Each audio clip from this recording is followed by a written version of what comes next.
Hi students, this is Mrs. Lindstrom. In this video, I will be going over the 3 stages of gospel development, basically how the gospels came to be written down. Let's get started. Okay, I want you to pause the video and write down the objectives for this lecture. Now let's make sure that you have the materials for this lecture so that you can be successful as we go. You're going to need your focus notes, which you just set up, so you should be ready to go there. And then you'll also need to make sure you have access to the scriptural reference sheet that you've downloaded from my website. We will be stopping to read and annotate the scripture during the lesson. And just for reference, there's a picture of the front and back page of that handout. The Gospels were written in what we call 3 stages, and it's kind of funny because 2 of the 3 stages of how the Gospels came to be, quote, written, actually don't have any writing going on at all. So the first stage, and I'll go into each one of these more in depth in future slides. The historical Jesus, so Jesus existing, and then there's the oral tradition, which happens around AD 30 to 50, and then when the New Testament writings actually came to be written down, starting around 50 AD. So the first stage is the event of Jesus, him existing as a human. The stage includes his life, his ministry, his preaching, his teaching, and just the actions of being the historical Jesus.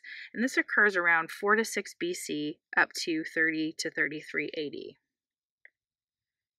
Just like child Jesus is reminding us here, nothing is actually being written down in this phase. Thanks, Jesus. Okay, an interesting point though is why do we say that Jesus was born in a BC year? Doesn't BC stand for before Christ? So then wouldn't Jesus be 0? Let's listen to what Jimmy Aiken at CatholicAnswers.com has to say about that. So, in the ancient world, there was no standard international system of numbering years like we have today with the BC AD system. Instead, what would happen is they would date years based on certain events, and different countries had different ones. One of the most common ways they did this, and this happened everywhere in the world, was they would date it based on how many years in office the local ruler had been reigning. So you might say, okay, in the 10th year of King Herod, this happened. Or in the 15th year of Augustus, this happened. And so they would use their local ruler as the basis for a numbering system. And every time they got a new ruler, they had to change that. They had to start over again with year one. The Christian era came in 525 AD when a monk in Rome named Dionysius Exiguus, or Dennis the Short, did a renumbering. He did a calculation based on all of the years since Christ was born, and his system eventually became the global standard. So it all happened in the early 500s by Dionysius Exiguus, or Dennis the Short. Stage 2 is the oral tradition. This is when witnesses to the resurrection of Jesus, the ascension, and the sending of the Spirit at Pentecost saw Jesus in a whole new light. He was now definitely the Son of God. Okay, so he's conquered death. He's ascended into heaven. So the apostles began to pass on the good news in 3 specific ways. So in the oral tradition, again, nothing is being written down again, okay? This is still all word of mouth, and the 3 key ways that they would pass on the good news by word of mouth was through preaching, teaching, and celebrating, and these all have their own specific word that goes along with it. The oral tradition exists in 3 key forms, and these are terms you should know. The first one is the Kerygma, the second one is the Didache, and the third is liturgy, and I'll go into more depth with each one of these. Kerygma comes from a Greek word kerusso, meaning preaching or proclamation. It contains the core or essential message of the good news. The evangelists later drew on the Kerygmatic sources for their gospels. And it was also aimed at an audience of unbelievers, so people they were trying to bring to the faith. And what it did specifically was follow an outline of Jesus' life, death, and resurrection and ascension. Now we're going to take a look at some scriptural references from Acts of the Apostles in particular, and this is on your sheet. So let's pause the video and go over and read Acts of the Apostles, chapter 2, verses 14 through 36. And then please note that in this specific story from the Acts of the Apostles, it is basically going over an outline of Jesus' life. So now that you've read the story that specifically outlines the whole life, death, and resurrection and ascension of Jesus, there are other Kerygmatic proclamations that come from Acts of the Apostles. So these are relatively short, so let's take a minute to pause the video and go read through them. And I want you to note the similarities so that you'll see that this is that same repeated outline of Jesus's life that the apostles were using. So again, when you're thinking the outline of Jesus's life, bringing in unbelievers, people they're trying to convert to the faith, that is the Kerygma. So let's pause, go read a few, and come back. The Didache refers to the teaching essentials about Jesus Christ, which was a form of teaching about Jesus that was aimed specifically at current believers. So what does that mean? We're furthering religious understanding for those who had already accepted Jesus. So that means we're going to teach you how to live a Christian, moral life. Here's a little bit more in-depth explanation of what the Didache is.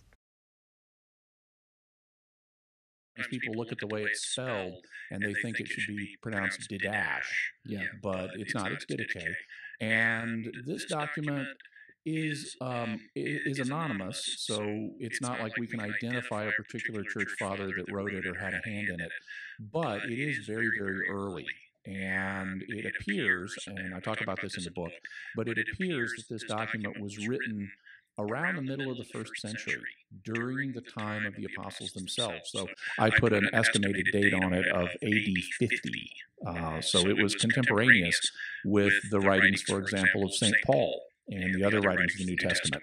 One of the things the Didache tries to do is provide early Christian Jewish communities with guidance on how to detect true or false apostles. It also does the same thing for how to detect true or false New Testament era prophets, and we know that there were quite a number of those, such as Agabus from the book of Acts. And so it seems that this document was written very early. It deals with matters like basic Christian morality, how to celebrate the sacraments, and it even has a little bit on eschatology, on prophecy in it. Then the third way that the oral tradition is passed on is through the liturgy, something that we still continue to this day. This is a word that means public work, and this was the church coming together, celebrating together, and making present the event that was the person of Jesus. And if you go back to your sheet, and you'll see that Acts 2, verses 42 through 47 speaks about the preaching, the teaching, and the worship. So the establishment of the liturgy from the very beginning of the church. And now we're on to the last stage, when the New Testament actually gets written down. Okay, so stuff is actually getting written down at this point. Let's take a look at Luke chapter 1, verses 1 through 4. He gives us a rationale for why things need to be written down.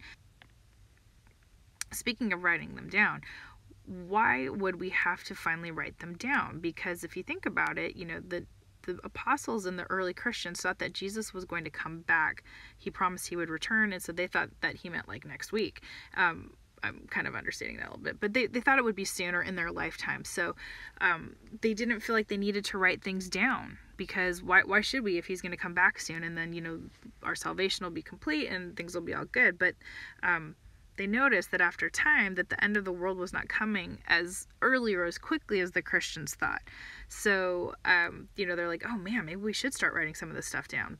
And another reason for having to get it, preserved was that the eyewitnesses were dying, or in severe and actually multiple cases, the early Christians were being put to death. So people who knew Jesus were being murdered, or, people who knew someone who knew Jesus were dying as well. So they didn't have that first degree of separation link anymore. And then also we start to see that heresies or teachings that are being distorted are starting to emerge, and you saw it can talk about that a little bit with this idea of like false prophets and people who basically co-opt the faith and then go and try to do their own thing with it, and then that it's false because it goes against the conformity it doesn't conform to the rule of faith. And then lastly, they needed to have a hard copy of universalized church teachings. So this is that way that as these apostles are going around first century Palestine and then moving out of Palestine and up over into the Mediterranean, into Asia, they need to have something that unites all the faith communities together, and so that they have a similar way of praying, a similar way of reading the scriptures, and so that there's that idea of unity as they start spreading out across the world.